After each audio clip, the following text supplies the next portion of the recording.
Clarice Lispector foi escritora e jornalista brasileira de origem judia, reconhecida como uma das mais importantes escritoras do século XX. A Hora da Estrela foi seu último romance publicado em vida. Clarice nasceu em Checheniv, na Ucrânia, no dia 10 de dezembro de 1920. Filha de família de origem judaica, Pinkos Emania Lispector, sua família veio para o Brasil em março de 1922, para a cidade de Maceió, Alagoas, onde morava Zaina, irmã de sua mãe. Nascida Raya Pinkasnova Lispector, por iniciativa de seu pai, todos mudam de nome, e Raya passa a se chamar Clarice. Em 1925, mudam-se para a cidade do Recife, onde Clarice passa sua infância, no bairro da Boa Vista. Aprendeu a ler e escrever muito nova, estudou inglês e francês e cresceu ouvindo o idioma dos seus pais, o Yiddish. Com 9 anos, ela fica órfã de mãe. Em 1931, ingressa no Ginásio Pernambucano, o melhor colégio público da cidade. Em 1937, ela muda-se com sua família para o Rio de Janeiro, indo morar na Tijuca. Clarice morreu no Rio de Janeiro em 9 de dezembro de 1977, de câncer no ovário, e foi enterrada no cemitério israelita do Caju. Um dos aspectos mais importantes e inovadores na prosa de Clarice Lispector foi o fluxo de consciência, técnica narrativa baseada na introspecção psicológica. Nele, os pensamentos das personagens são fielmente desvendados, misturando falas e ações com reminiscências. Além de serem representados por uma sintaxe muitas vezes caótica que dá vazão a uma livre associação de ideias, no fluxo de consciência o pensamento flui e o escritor permite que a personagem perca-se em divagações e reações íntimas na segunda pessoa.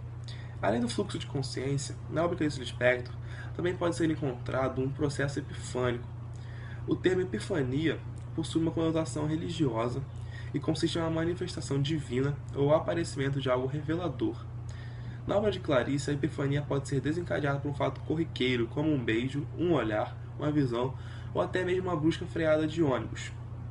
Na maioria das vezes, os momentos epifânicos são traumáticos, ativando questionamentos filosóficos e existenciais, bem como rupturas com antigos comportamentos. Para Clarice, o ponto de partida de seus romances e contos foram as experiências pessoais, sendo que em muitos deles, a mulher ocupou o posto de protagonista. Dessa maneira, Clarice desenhou um complexo universo feminino, embora tenha transitado por outros universos, como as relações entre o eu e o outro e o esvaziamento das relações familiares. Rejeitou durante toda a sua vida o rótulo de escritora feminista, mesmo porque sua obra não pode ser limitada a um estereótipo, visto o caráter social, filosófico, existencial e metalinguístico que permeia seus livros. Com mais de 20 obras publicadas, alguns títulos da ficção clariciana ganharam destaque: Perto do Coração Selvagem, O Lustre, Laços de Família, A Paixão segundo GH, Uma Aprendizagem ou Livro dos Prazeres, Água Viva, A Hora da Estrela, o último livro publicado antes de sua morte.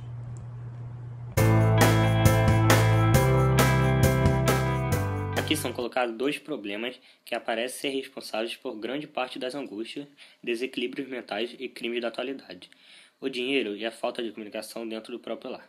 Na sociedade moderna, dita de consumo, o homem tece um mundo de sonhos e aspirações totalmente impossíveis sem o dinheiro que ele, na maioria das vezes, não tem. Só lhe apresentam 2 saídas: ele toma emprestado e vai se envolvendo em dívidas sempre maiores, ou perde-se em conjectura. Papai chamou Arthur docilmente, com as sobrancelhas franzidas. Papai, como são as promissórias? Arthur vai aprendendo as manhas da vida e das pessoas. Pelo visto, disse desviando do amigo a raiva. Pelo visto, basta você ter uns cruzeirinhos que mulher logo fareja e cai em cima. As circunstâncias vão crescendo em importância. A necessidade de ser aceito se impõe, e Arthur, à porta do cinema, não pode deixar de pedir emprestado a Carlinhos, que lá estava Glorinha, com uma amiga. Dentro do lar, sua mãe, entregue demais às obrigações, não entendia seu problema. A mão olhou seca, como a um estranho. No entanto, ele era mais parente que seu pai, que, por assim dizer, entrara na família. Patenteia-se nesse conto, como em outros, também a situação dramática da mulher dona de casa, esposa e mãe. Associa ao fogão e aos trabalhos domésticos, sem outra função que a de procriar e a aprontar roupa e comida para os hóspedes, maridos e filhos. Cama mais barata, Arthur tentou a mãe, inutilmente, arrastar os dois homens para si. Mas eles estavam perdidos sem seu mundo, falando de promissórias. Promissórias, dizia o pai afastado do prato. É assim, digamos que você tem uma dívida. Neste conto, podemos observar tendências surrealistas. Clarice explora o subconsciente construindo uma simbologia complexa e difusa. A partir do próprio título, verificamos, de certa forma, o caráter velado do acontecimento. O caso se dá numa noite de maio, em casa de uma família, onde as crianças têm ido diariamente à escola, o pai mantém os negócios, a mãe trabalhou durante anos nos partos e na casa, a mocinha está se equilibrando na delicadeza de sua idade e a avó atingiu um estado. Nessa noite, após cada um ir se deitar, seguindo os padrões de uma vida sem graça, sem novidades, tem lugar o episódio. 3 mascarados, um galo, um touro e um demônio invadem o jardim da casa para colher jacintos. Um jacinto para pregar na fantasia. O intuito dos 3 não é consumado porque descobrem o rosto da jovem, olhando juntamente quando haviam quebrado a haste de uma das flores.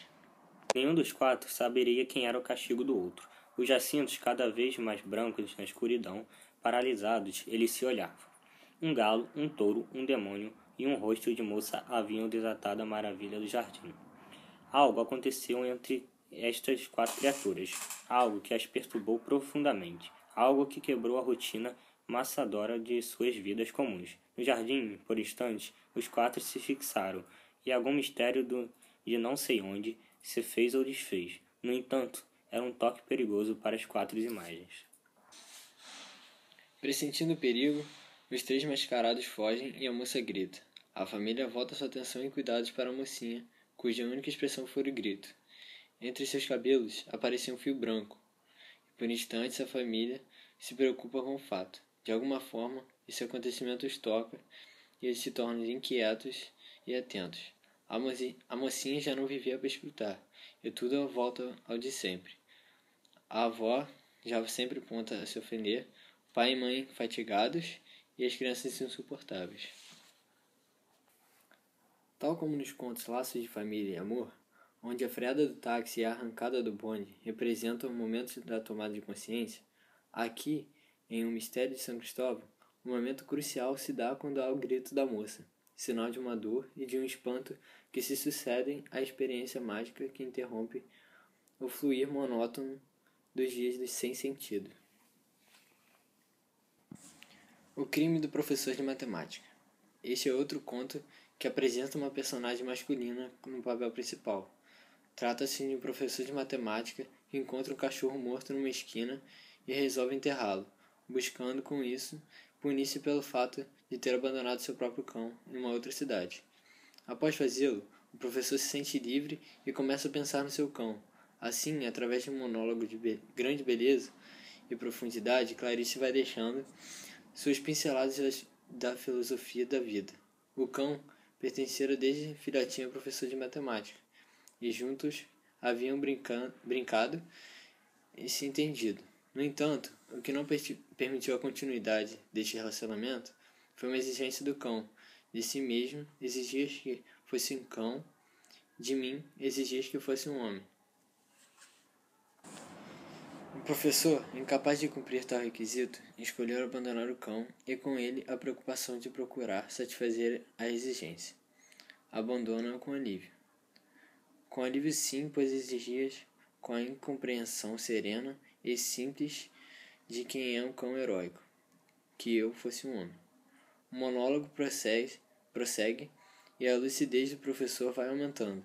Ele conclui que, na verdade, cometera tal crime por ser crime menor, pelo qual ninguém vai para o inferno.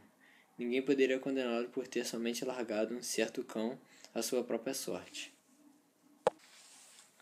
Ao ver outro cão, porém, o professor se sente que deveria compensar sua atitude. Lembramos aqui a lei da equivalência das janelas ou a lei da compensação moral, explicada por Memórias Póstumas de Brás Cubas, de Machado de Assis, através da qual O homem busca sempre justificar seus atos e ideias com outros atos e ideias. O processo de aclaramento da visão interior continua e o professor reflete que talvez o cão abandonado exigisse muito dele, mas que é mentira. Exigisse que ele fosse um homem, e como homem assumisse o crime. Premido por este raciocínio, o professor desenterra o outro cão que há pouco enterrara e volta para casa, à sua família. Queremos perceber no cão o chamamento para um exercício consciente do único papel, o papel de um homem, ao qual os homens quase sempre querem fugir. José, o cão, é tudo aquilo que impede a atitude, nos exige um parecer, nos lembra da vida. Se o professor tivesse compensado seu crime com o enterro do outro cão, ele estaria se esquecendo do chamamento do próprio íntimo para a realização como um homem.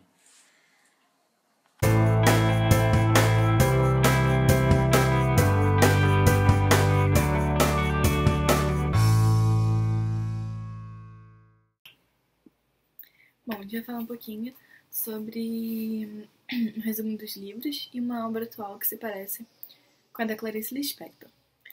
Bem, quase todas as personagens do conto são femininas, tirando apenas o Jantar e o Crime do Professor de Matemática, onde o personagem central é masculino. Sem dúvida, isso tem um único sentido na obra. A rotina é o principal tema dos contos de Clarice, e ninguém mais do que a mulher é vítima do dia a dia da sua existência. De modo geral, suas personagens são seres fracos, desajustados, frustrados, que se escondem por trás de uma casca que os envolve de náusea e angústia. Autêntica personagem ostra. Quase sempre tem um momento de lucidez, despertando-se da rotina que as cega e esmaga, quando se revelam frágeis e inseguras. A única solução, então, é refugiar-se na rotina, onde se escondem da própria fraqueza, ambições e frustrações. Não passam, pois, de meros fantoches, pois lhe falta integração psicológica e liberdade de escolha. São seres sem autodeterminação, que se movem conforme as posições e convenções da família e dos meios sociais. Por essa razão, porque lhes falta vontade própria e autodeterminação, pode-se dizer que não têm completa consciência das coisas nem liberdade de ação. Vivem esmagadas pelas grades da rotina e da inconsciência, parecendo mais figuras de pensamento do que entes humanos. Uma obra atual que pode ser comparada com as da Clarice é o filme As Virgens Suicidas, que foi um drama americano de 1999. Durante a década de 70, o filme foca na família chamada Lisbon, uma família saudável e próspera, que vive num bairro de classe média do Michigan. O Sr. Lisbon, um professor de matemática, e sua esposa, uma rigorosa religiosa, mãe de 5 atraentes adolescentes, que atraem os rapazes da região. Porém, quando Cecília, de apenas 13 anos, comete suicídio, as relações familiares e desejos de mais filhas, que não podem mais ter qualquer tipo de interação social com os rapazes, muda. Mas a proibição apenas atiça ainda mais as garotas a arranjarem meios de burlar as rígidas regras da sua mãe. Esse perfil de personagem, que esconde a dor dentro de si e tenta refugiar a rotina, é típico das obras de Clarice. Invariavelmente, pertence à família urbano-burguesa tradicional, onde está nítida a decadência dos valores sociais e familiares. Nesse contexto, o apartamento é a única presença constante. Quase sempre vivem com a boca escancarada cheia de dente, esperando a morte chegar. Os Laços, que é o nome do livro, que envolve o título e a maioria dos contos, não passa de uma tremenda ironia e não deixa de estar coerente com a casca da sua personagem ostra. Os laços são apenas aparentes e mascaram o artificialismo do relacionamento humano. Concluindo, num conjunto de 13 contos, Clarice Lispector nos apresenta o retrato de uma época, a nossa. Através de uma linguagem cuidadosamente empregada, ela vai nos levando pelos caminhos da sua sensibilidade a identificar as mazelas e a deteriorização das nossas estruturas e valores. O livro enfoca e fotografa o desmoronamento de todo um complexo de instituições, fórmulas e convenções sociais, a coisificação do homem, mero espectador da sua própria tragédia animal. preso nos apartamentos frios e impessoais onde tudo vai bem, enquadrado no esquema da maioria inócua e ridícula.